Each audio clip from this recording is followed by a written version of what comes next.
Well, hey, welcome back to Country Fried Rock. We dug out a couple of old hard drives, found some of these old episodes from 2009 through 2020, and figured, what the hell, y'all should hear them. Ton of fantastic musicians and bands, many of whom are still out there making great music. I decided to just throw some of these old episodes back out there. They have not been re-edited, so half these places don't even exist anymore. Never mind the URLs, don't even bother. But a lot of these bands really made great music, and I want you to hear it. Dig them up on your favorite streaming service if you can't find them elsewhere, and go see a show if they're still playing. So if you're new to Country Fried Rock, starting back in 2009, this was a syndicated radio show that aired in more than 50 markets across the globe. The structure follows some of the format of older syndicated radio programs, and we left it that way. So we'll bounce around back into the archives and let us know if there's anybody in particular you'd like us to try to dig up off these extremely disorganized hard drives. No matter what, we sure appreciate you being here. You can toss some money in the tip jar, or what the hell, join the fan club. But it's most important that you check out this music. It's all there for you these days on countryfriedrock.com and your favorite podcast app. Tell a friend, smash that follow button, and give us a 5-star rating and review. That hasn't changed, no matter how much my hair color and eyeglasses have. Thanks for being here. This week on Country Fried Rock, we're talking with Hollis Brown, a band out of New York City. Their lead songwriter, Mike Montali, shares with us how they've benefited from the support of independent record labels, as well as playing industry events that have led to large tours. It all starts with making great music, and that's the brand new album from Hollis Brown called 3 Shots. Today on Country Fried Rock. My guest today on Country Fried Rock is Mike Montali of Hollis Brown with a new record coming out May 5th called 3 Shots. Welcome.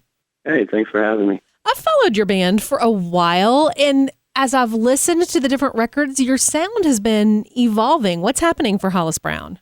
Yeah, we're definitely evolving, that's for sure. I think every great band does evolve, you know. We don't want to make the same record over and over again. Definitely people noticing an evolution in the records is kind of cool, I think. It means we're doing what we set out to do. The first record was Ride on the Train, which we put out in 2013, and that was kind of more of a garage rock vibe, just like us in a home studio of our producer, Adam Landry, in Nashville. And we just set up for like 10 days in his studio, like in a circle pretty much, and just played everything live and like raw. And we wanted to do that record that way because it was our first crack at it, and we wanted to record that way because that was the band we were. But this one we wanted to evolve a little bit and produce it a little more and really dive into the recording process more than we did on the first record. So it's definitely an evolution. So you mentioned bringing in some different things to the productions with 3 Shots. Tell me a little more about that. Yeah, we recorded it with Don DeLago, the producer on this record, and we went to his studio. He has a house in the Poconos in Pennsylvania, and it's really like in the middle of nowhere. There's nothing around it at all. We went there, and we just pretty much sat in his house for like 2 weeks. We didn't leave, and we just focused on the music.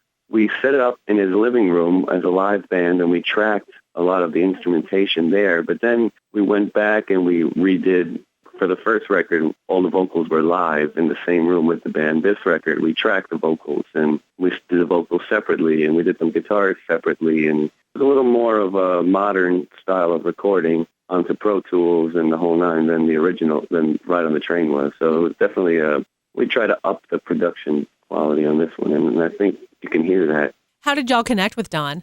Don produced a friend of ours named Jesse Mallon, and we went on tour with Jesse in the UK. I asked Jesse, we're trying to make a record. Well, what happened was we got asked to do something for Record Store Day last year, which was a Velvet Underground cover record. So we did a bunch of Velvet Underground songs for Record Store Day, and it was like only 500 copies made available. It was just like a cool niche, just a fun project to do. And we had a tight recording schedule. We had to do it all in 2 days. So I asked Jesse if he knew anybody, and he recommended Don. So we did that record with Don. And then we felt with this record we should go again with Don since he did such a great job with the Hollis Brown Gets Loaded record. We're friends, so we're all friends in New York City, and so it worked out. Relationships, like, they take time to really feel comfortable, especially with recording and stuff. You got to really all have the same vision, and, because one thing could throw it off. if a producer you're not feeling comfortable with, or you're feeling forced, you're not feeling the song or, the performance, or everything can throw it off. But we just felt really comfortable with Don, and we were really comfortable as a band after being on the road for most of 2014. So we just felt like it was the right time and right place, and we're all really proud of the record.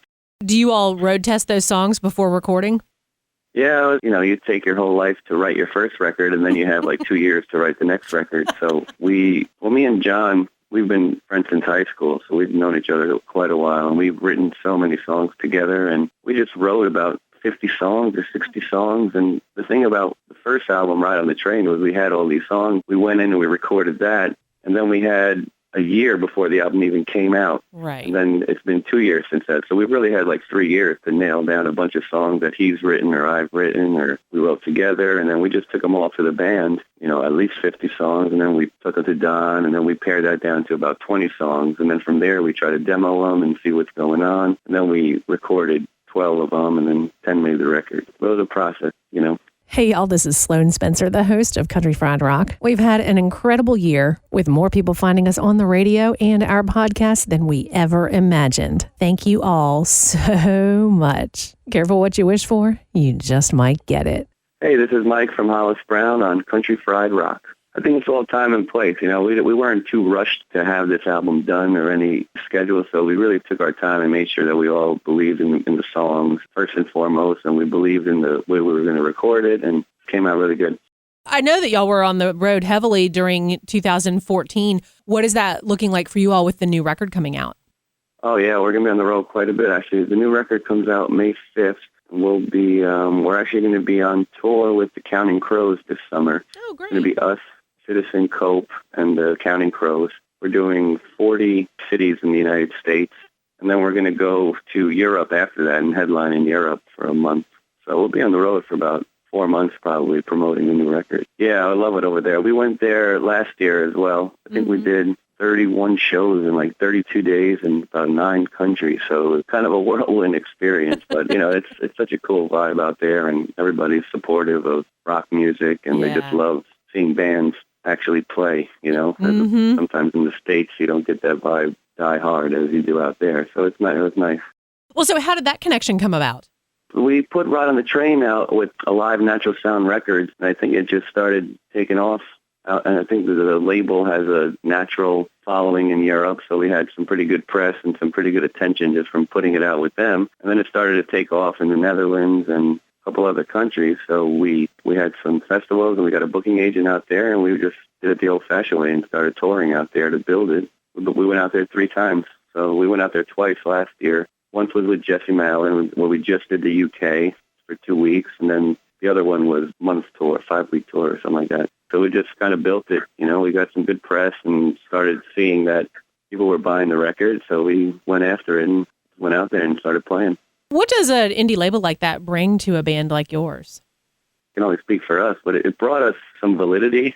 They're really tastemakers, especially Alive is, in terms of that style of music, especially for a band coming out with their first album, instead of doing it ourselves. The fact that we had a record label that's been out for 20 years that's put out the Black Keys and Iggy Pop and a bunch of other bands that people know, I think it just gave us some validity, and it gave us some credibility, and it gave people definitely in Europe, it was just a reason to say, oh, they must be worth a listen, if these guys are putting it out. So that really did help us.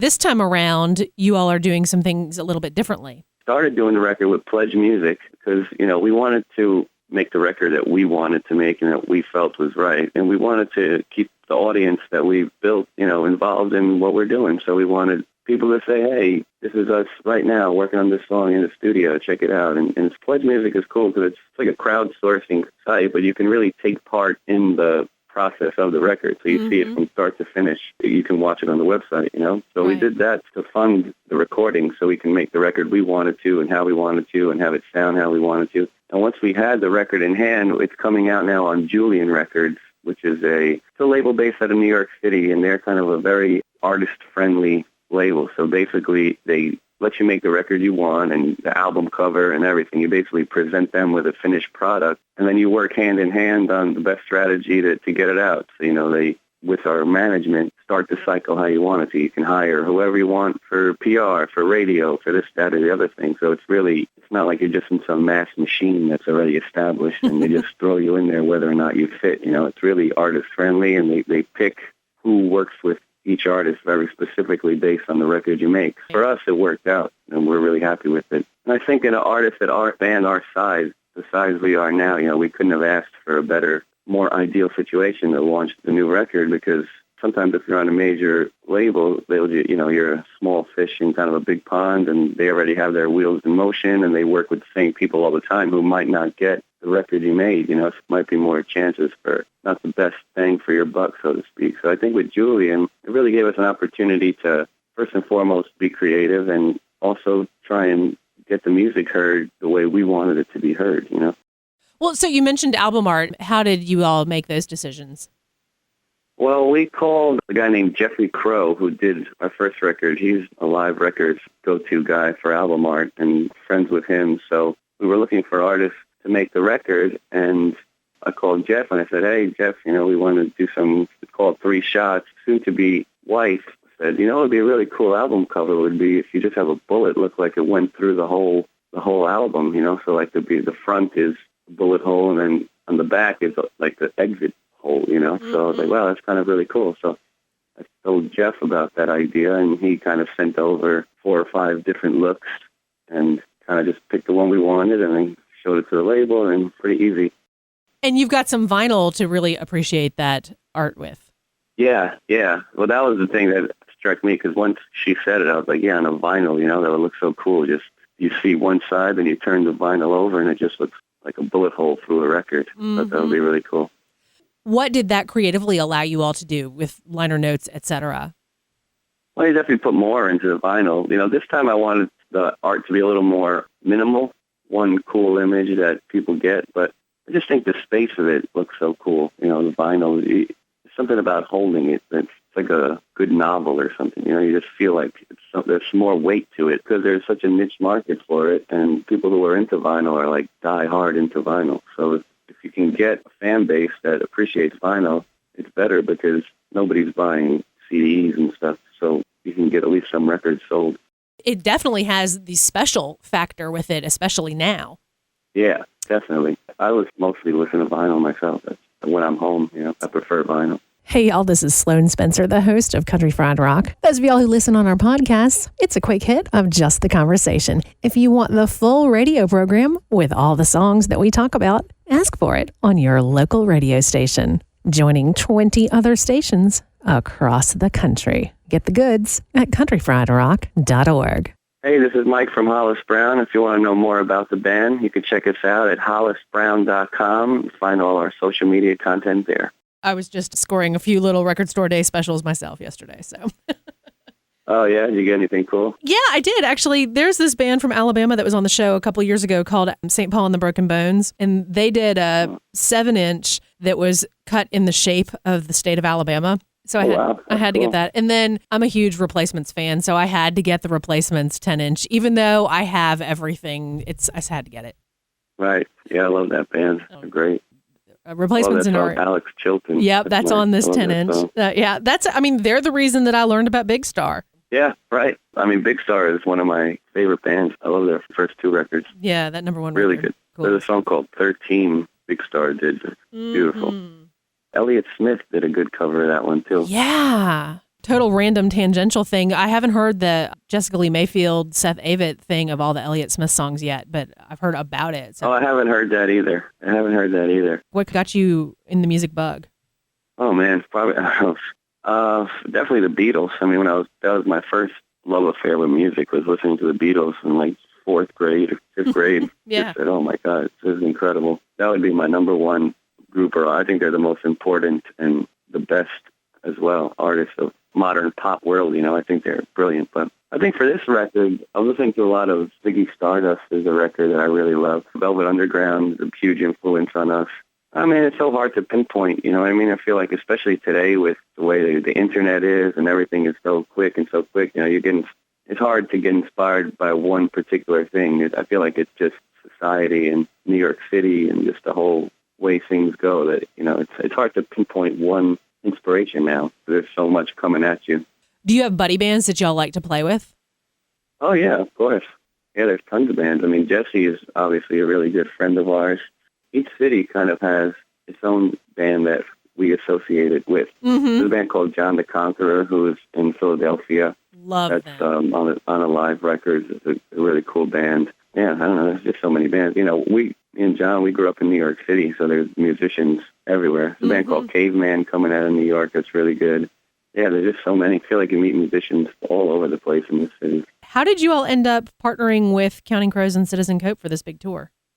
Well, Adam Duritz, who's the lead singer of the Counting Crows, him and a guy named Ryan Spalding, who runs a blog out of Boston called Ryan Smashing Life. Yeah, they do a CMJ party every year and a South by Southwest party every year called the Outlaw Road Show. Yeah. So they pick bands that they really like, to, I guess, records or whatever that they like, and they ask the bands to come and play. And it's like 2 days long with epic amount of bands. It's crazy. It's like from noon to like 2 in the morning. And we headlined the one that they did in New York City for CMJ. We kind of met Adam there and just were hanging out, and then sent him the record and got a call to see if we wanted to be on the tour. So it was really just, you know, I guess we impressed the right guy on the right day. They do it at the Bowery Electric in New York City during CMJ, and then they do it in Austin and during South by Southwest, but I think it's a different venue. It's not just the same venue all the time. Both of those festivals are crazy, but, I mean, it's really the only way for people, the industry people. You know, a lot of music festivals now are for just people who latch onto it, like Coachella or Bonner. It's like the cool thing to do. But I feel like South by Southwest and CMJ for industry people,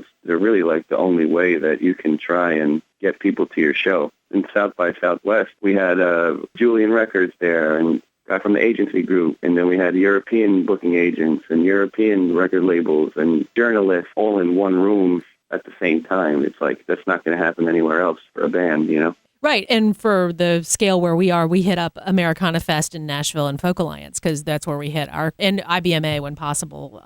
Oh, yeah, I heard that festival is really cool, actually, in Nashville. Yeah, actually, it really is. It's a little crazy, but it's definitely industry heavy. On the new record, we did a duet with a girl named Nikki Lane. She's a friend of ours from Nashville for a couple of years now, and we had this song called Highway 1 for the new album, and when I was writing, I kept hearing it as it's like a phone conversation, you know, between a man and a woman, like old lovers catching up and haven't talked in a while. But I kept hearing a girl singing it, not me just singing the whole thing. So we were looking for a girl. I asked her to sing it, and she was more than happy to do so. So we got to get together, and she sang on the track, and she's doing really good. I'm your host, Sloane Spencer. You can keep in touch with us on Facebook, but I really like Twitter, where we are at Country Fried Rock, ending with ROK. And if you want to see pictures of my shoes, my dog, and my lunch, stop by Instagram. But whatever way you like to hang out, stop by and say hey. Hey, this is Mike from Hollis Brown. You can check out our new record, 3 Shots, on iTunes. Well, speaking of collaborations and duets, explain to me how the Bo Diddley thing came around. Yeah, we were doing a house concert series called Live at Drew's in New Jersey. Someone from the Bo Diddley estate was there. Kind of a cool concert series where there's a natural crowd, and one of the members of the Bo Diddley estate was there, and she heard us play, and she approached us after and said, Bo Diddley has hours and hours of unfinished material that's just demos and rough recordings and stuff, and she was wondering if we wanted to maybe listen to it and see if we could come up with something, because they were looking for a kind of a young band to, not that Bo Diddley needs it, but bring the name and sound of Bo Diddley to keep it fresh for a new generation, etc. So we said, sure, we'd love to listen to it. And she sent us a link. There was no vocals on it. It was just really rough. It was just kind of him chugging along and had this synth part on it and like a drum machine on it. And we said, you know, we'd love to try and work with it, but we can't use all of it. I mean, we can use the guitar. So we all collectively decided we were going to just keep his guitar as the basis of the track. We finished it, and it was pretty awesome, actually. It happened really fast. We recorded it in Brooklyn at Converse Rubber Track with a producer named Kieran Kelly. Kieran was just recently featured on Humans in New York, the photography thing, that he was wearing a blue scarf. He? Well, the only reason I know is because he produced the first record of Madison Square Gardeners that my friend Aaron Lee Tasjan was in.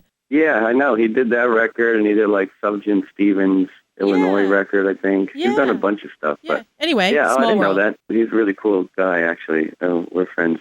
It was really quick. You know, we said, hey, Kieran, can you, I think it was like Tuesday. He was like, Kieran, can you come on Friday and help us get this track in order. And he's like, sure. So he showed up at the studio, and we had one day to record everything. So we had this faux guitar track, and the rest was all in one day recording. Then we mixed it and edited it, and, it was a process afterwards. So, but everything you hear on the song was laid down in one day. So it was like playing with loaded ammo kind of, but. That whole Converse Rubber Track studio thing is amazing. Yeah, it's really amazing. It's really cool that they do that. What they seem to tell us was that musicians have been keeping them from buying their sneakers for forever. So it's a way to give back, and the studio is really nice, and everybody's really cool. So what else do y'all have on deck with the release? We're going to Mexico in a couple of days. We're doing something called the Sunset Sessions down there in Tulum. We're just going to be promoting the record. We got some music videos coming out. We're playing a record release show in New York on May 6th, playing Summer Stage over the summer. A lot of shows. We're just going to be gigging around the Northeast up until the big national tour comes up in a couple months. Then we'll hit to Europe. Where did the band name come from? The band name comes from a Bob Dylan song, actually. It's called The Ballad of Hollis Brown. We were throwing around band names forever, it seemed, and nobody liked anything. And I was just like, let's just name it after a song. The Rolling Stones picked the Muddy Water song, and it worked for them. So we kept throwing around all these song names. Then somebody said Hollis Brown, and I don't know, we were just tired of all saying no or what happened. But we're like, yeah, that sounds cool, because it sounds like it's identifiable, and it's one person almost, but we're a band, so it's not really that either. It's a cool play on it. The longer we've been a band now, I'm starting to realize that the name reflects the sound of our band, because, we're a songwriting first band. We sound like we're an American band, so I think both of those come across with the Dylan reference. So you'd mentioned a little bit about how it recorded and then the one track with Converse Rubber Tracks. How did y'all end up getting the record mixed?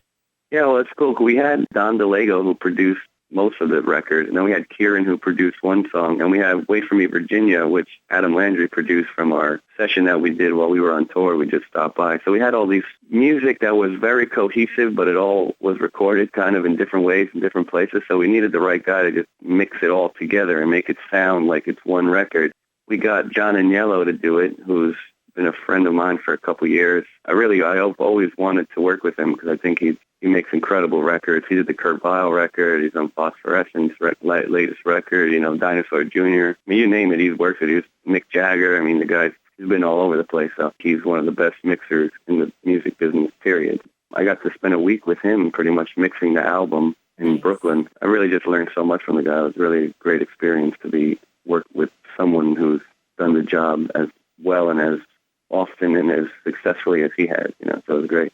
That's cool, and it's nice that you got to participate in that as well. Yeah, I mean, I just kind of sat there and just drank wine and watched him do it, but it was cool. I just try to be like a fly on the wall and be a sponge, Because I think as an artist, being hands-on is cool, but it's also can make the record deteriorate. You're too on top of it, and it's too much. Sometimes you need other people who have fresh ears and aren't as attached to this part or that part. So it was good to have John come in, because he just was hearing everything fresh, and he could decide, hey, maybe this something that I thought, hey, we should make this louder or have this effect on it. He heard it in a completely different way, So it was interesting. Awesome. Mike Montali of Hollis Brown. Looking forward to 3 Shots. Thank you for being on Country Fried Rock.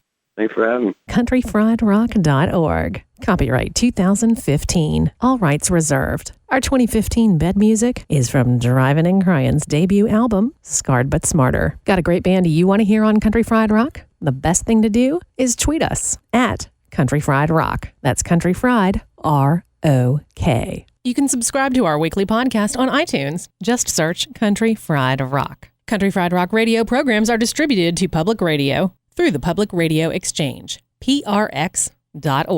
Our Country Fried Rock stinger is from Steve Soto and the Twisted Hearts. Ever he been helping us some country fried rock.